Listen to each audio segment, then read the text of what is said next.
एक 32 साल की बेहद खूबसूरत महिला जिसका नाम सुदेश होता है, वो अपने घर पर अकेली रहा करती थी, क्योंकि उसका पति तो फौज में होता है।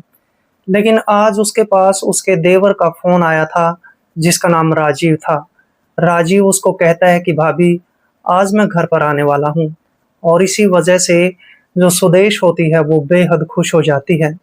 दोस्तों, जैसे ही राजीव घर पर पहुँचता है, तो घर पर पहुँचने के बाद सुबह के तकरीबन 11 बजे का समय होता है और सुदेश खेत में जाने के लिए तैयार हो जाती है, क्योंकि सुदेश अपने पशुओं के लिए चारा हर रोज लाया करती थी। उसका देवर राजीव भी उसको कहने लगता है कि भाभी जी, आज मैं तुम्हारे साथ खेत में जाने वाला हूँ। उसकी भाभी उसको मना करती है, लेकिन राजीव मानने को तैयार नहीं होता है। आखिरकार राजीव अपनी भाभी सुदेश के साथ खेत में चला जाता है। दोस्तों, खेत में जाने के बाद राजीव चारा काटता है, साथ में उसकी भाभी सुदेश भी चारा काटती है। लेकिन गर्मी ज़्यादा हो जाती है, तो गर्मी ज़्यादा होने के कारण राजीव अपनी भाभी को कहने लगता है कि भाभी जी, मैं तो नहाना चाहता हूँ। पास में ट्यूबवेल चल रहा है और मुझे गर्मी लग रही है। और राजीव फिर नहाने के लिए ट्यूबवेल की तरफ चल पड़ता है। राजीव जैसे ही अपने बदन से सारे कपड़े उतारता है, तो उसकी भाभी सुदेश की नीयत डोल जाती है।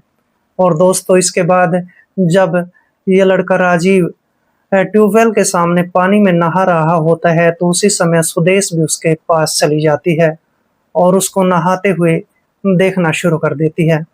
दोस्तों, इसके बाद इस खेत में दूर-दूर तक कोई नहीं होता है और जैसे ही सुदेश को इस बात का पता चलता है कि आज खेत में दूर-दूर तक कोई नहीं है, तो फिर दोस्तों, इन दोनों के बीच आज हरे-भरे खेत में क्या होने वाला है, बहुत ही रोचक और हैरत अंगेज कहानी है। दोस्तों, कहानी में आगे बढ़ने से पहले बस केवल आपसे वही एक रिक्वेस्ट है कि आप अपने इस चैनल को सब्सक्राइब कर लें और वीडियो को एक लाइक कर दें।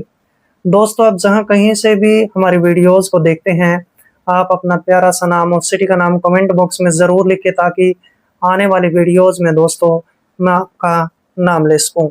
नमस्कार दोस्तों, मैं कुलदीप राणा। आज की हमारी सच्ची कहानी की शुरुआत होती है मध्य प्रदेश के भोपाल से। और भोपाल के अंदर ही 56/61 मकान नंबर में रहने वाली सुदेश, जिसकी उम्र 32 साल के आसपास की होती है, जो कि देखने में खूबसूरत थी, जवान थी।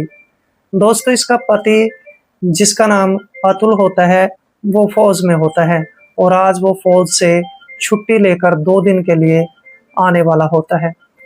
दोस्तों, सुदेश अपने पति का इंतजार कर रही होती है। देखते ही देखते उसका पति अतुल घर पर पहुंच जाता है, तो सुदेश बेहद खुश हो जाती है। और इसके बाद अतुल अपनी पत्नी को कहने लगता है कि मैं 2 दिन ही यहाँ पर रुकने वाला हूँ, फिर मैं अपनी फौज में जो है काम करने के लिए चला जाऊंगा। उसकी पत्नी उसको कहने लगती है कि तुम साल में 1 बार आते हो या 2 बार आते हो, 1-2 दिन ही रुकते हो और फिर चले जाते हो। इसके बाद अतुल अपनी पत्नी को कहने लगता है कि तुम जल्दी से तैयार हो जाओ, हमें शहर में जाना है, तुम्हारे लिए अच्छे कपड़े भी खरीदने हैं, थोड़े से गहने भी खरीदने हैं। उसकी पत्नी सजती है, संवरती है, तैयार भी हो जाती है और इसके बाद अतुल अपनी पत्नी को लेकर शहर में चला जाता है। उसके लिए अच्छे-अच्छे कपड़े खरीदता है, अच्छे-अच्छे उसके लिए गहने खरीदता है और ये सब खरीदने के बाद दोस्तों घर पर आ जाता है। और घर पर आने के बाद शाम का खाना-पीना खत्म जैसे ही खत्म कर लेते हैं, तो दोस्तों रात हो जाती है। रात भी गुज़र जाती है और इसी तरह से दिनचर्या का दूसरा दिन भी गुज़र जाता है। जैसे 2 दिन गुज़र जाते हैं, तो फौजी साहब अतुल अपनी पत्नी को कहने लगता है कि अब मुझे अपने काम पर जाना है। और इस तरह से अतुल जो है 2 बातें कहकर घर से निकल पड़ता है अपनी फौज के काम से। और जैसे ही अतुल घर से चला जाता है, तो घर पर अकेली सुदेश रह जाती है। सुदेश का एक देवर भी होता है, जिसका नाम राजीव होता है, जो कि हॉस्टल में रहकर अपनी पढ़ाई किया करता था। लेकिन अब सुदेश अपने घर पर अकेली रहते हुए काम-काज किया करती थी। दिन भर पशुओं का चारा खेत से लाया करती थी, फिर शाम को अपने पशुओं का दूध निकालती थी, उसको डायरी पर बेचने के लिए चली जाया करती थी। बस यही सुदेश की दिनचर्या होती है। सारा दिन काम-काज करती थी, रात को फिर जैसे ही बिस्तर पर लेट जाती थी, तो उसको उसका अकेलापन महसूस होने लगता है। वो परेशान सी रहने लगती है, उदास सी रहने लगती है। दोस्तों, इसके बाद 1 महीने का वक़्त गुज़र जाने के बाद सुदेश के देवर राजीव का उसके पास फ़ोन कॉल आता है। राजीव अपनी भाभी सुदेश को कहने लगता है कि भाभी, मेरी 12वीं की परीक्षा पास हो चुकी है। मैंने 12वीं पास कर ली है और अब मेरी छुट्टियाँ पड़ चुकी हैं, मैं घर पर आना चाहता हूँ। उसकी भाभी सुदेश हँसते-मुस्कुराते हुए उसको कहने लगती है कि तुम कल के कल ही घर पर लौट आओ। और इसके बाद दोस्तों, जो राजीव होता है अगले दिन अपने हॉस्टल से अपना थोड़ा-सा सामान लेता है और अपने घर पर लौट आता है। जैसे ही राजीव घर के अंदर एंट्री करता है, तो देखता है कि उसकी भाभी उसके लिए खाना बना रही होती है। राजीव चुपके से रसोई में जाता है और रसोई में जाने के बाद अपनी भाभी को कहने लगता है कि भाभी जी, मैं घर पर आ गया हूँ। उसकी भाभी जब उसको देखती है, तो देखने के बाद उसको कहने लगती है कि राजीव, तुम तो बहुत बड़े हो गए हो, तुम तो काफ़ी जवान हो गए हो। तभी हँसते-मुस्कुराते हुए राजीव भी कहने लगता है कि भाभी जी, तुम भी तो पहले से काफ़ी सुंदर और जवान लग रही हो। अब जैसे ही राजीव ये बातें कहता है, तो इसकी भाभी मुस्कुराते हुए कहने लगती है कि चलो, मज़ाक काफ़ी हो गया है, मैं तुम्हारे लिए खाना लगा देती हूँ। इसके बाद राजीव खाना खाता है, खाना खाने के बाद दोनों ही देवर-भाभी बैठकर बातचीत करते हैं और बातचीत करने के बाद दोस्तों, आखिरकार शाम हो जाती है। शाम के समय फिर से इसकी भाभी इसके लिए खाना बनाती है। खाना खाने के बाद दोस्तों, ये दोनों ही अपने-अपने कमरों में जाकर लेट जाते हैं। यहाँ तक तो सब कुछ बिल्कुल सही चल रहा होता है। दोस्तों, जैसे ही उसकी भाभी सुदेश अपने कमरे में जाकर लेट जाती है, तो वह अपने पति को याद करने लगती है और जैसे उसको अपने पति की याद आती है, तो उसके मन में अजीब ख़्याल आने लगते हैं। वह अपने देवर राजीव के बारे में सोचना शुरू कर देती है और इस तरह से सोचते-सोचते आज की रात तो उसकी कट जाती है, लेकिन जैसे ही अगली सुबह होती है, तो सुबह के समय राजीव अपनी भाभी सुदेश को कहने लगता है कि भाभी जी, तुम हर रोज खेत में चारा लेने के लिए जाती हो। आज मैं तुम्हारे साथ खेत में जाऊँगा और खेत में जाने के बाद चारा काटूँगा और फिर उसको घर लेकर आऊँगा। उसकी भाभी उसको मना करती है, कहने लगती है कि ये काम तुम्हारे बस का नहीं है, तुम रहने दो। लेकिन राजीव ज़िद करने लगता है और इस तरह से उसकी भाभी जब मान जाती है, तो दोनों ही देवर भाभी खेत में जाने के लिए तैयार हो जाते हैं।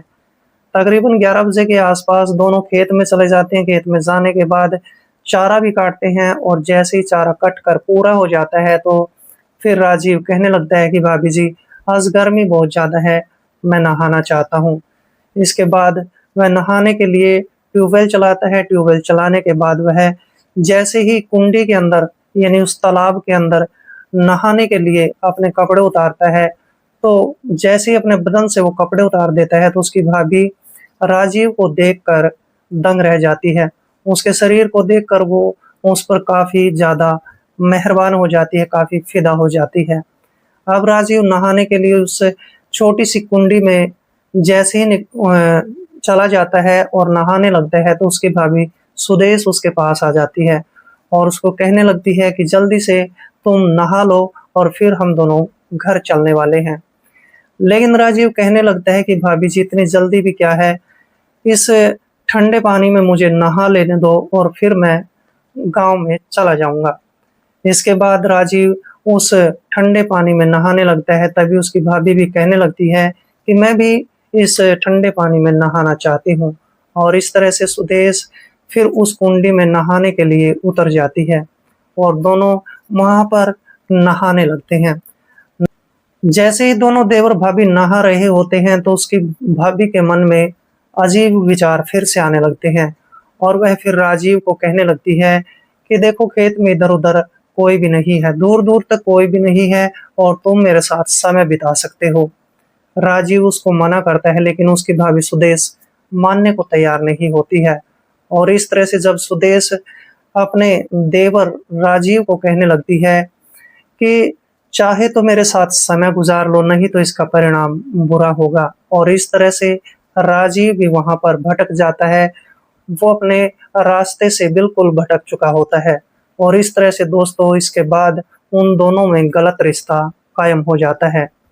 इसके बाद दोनों खेत से घर पर आते हैं। घर पर आने के बाद जैसे शाम होती है, खाना खाया जाता है, फिर रात के समय भी दोनों ही गलत रिश्ता बना लेते हैं और इस तरह से उनके बीच हर तीसरे चौथे दिन ये रिश्ते बनते रहते हैं। दोस्तों लगभग 4 महीने का वक्त गुजर जाता है। 4 महीने का वक्त गुजरने के बाद इन दोनों के बीच जो है कई बार वो गलत रिश्ते बने थे।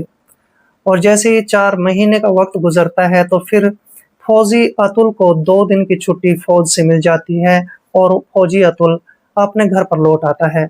जैसे ही अतुल घर पर आता है तो अपनी पत्नी से मिलता है, अपने भाई राजीव से मिलता है और बेहद खुश हो जाता है। लेकिन जैसे ही शाम हो जाती है तो शाम के समय सुदेश की तबीयत खराब हो जाती है। तबीयत इतनी ज़्यादा बिगड़ जाती है कि उसका पति अतुल फौजी उसको लेकर हॉस्पिटल में चला जाता है। डॉक्टर सुदेश का चेकअप करते हैं। चेकअप करने के बाद अब फौजी अतुल को डॉक्टर कहने लगते हैं कि तो तुम्हारी जो पत्नी है वो 3 महीने की प्रेग्नेंट है। अतुल फौजी जैसे ही डॉक्टर की इन बातों को सुनता है तो उसके पैरों के नीचे से जमीन खिसक जाती है। वह सोचने पर मजबूर हो जाता है कि मैं तो यहाँ रहता ही नहीं हूँ, मेरी पत्नी कैसे प्रेग्नेंट हो सकती है। और इसके बाद दोस्तों वह अपनी पत्नी सुदेश को लेकर घर पर आ जाता है। घर पर आने के बाद वह अपनी पत्नी से पूछने लगता है कि आखिर तुम प्रेग्नेंट कैसे हो गई हो।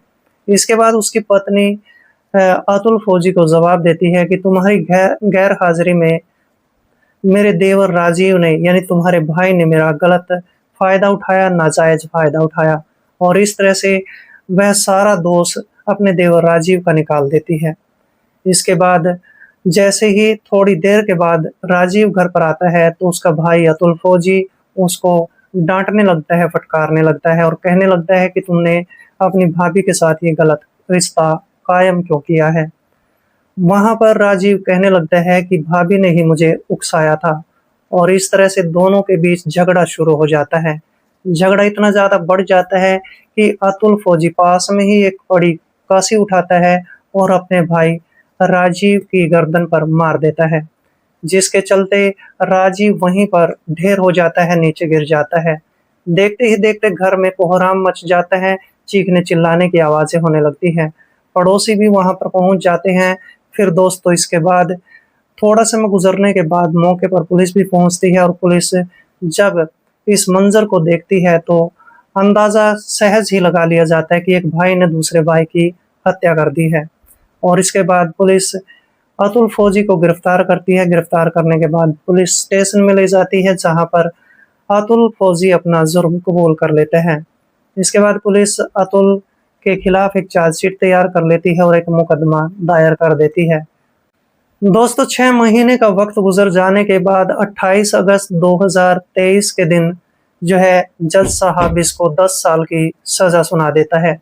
और इस तरह से अतुल फौजी का एक हंसता खेलता परिवार बिल्कुल बर्बाद हो जाता है। दोस्तों इस कहानी को सुनाने का मेरा उद्देश्य किसी का दिल दुखाना नहीं था, बल्कि आपको सजग करना था, आपको सतर्क करना था। तो मिलते हैं दोस्तों किसी ऐसी कहानी के साथ, तब तक के लिए दोस्तों जय हिंद, वंदे मातरम।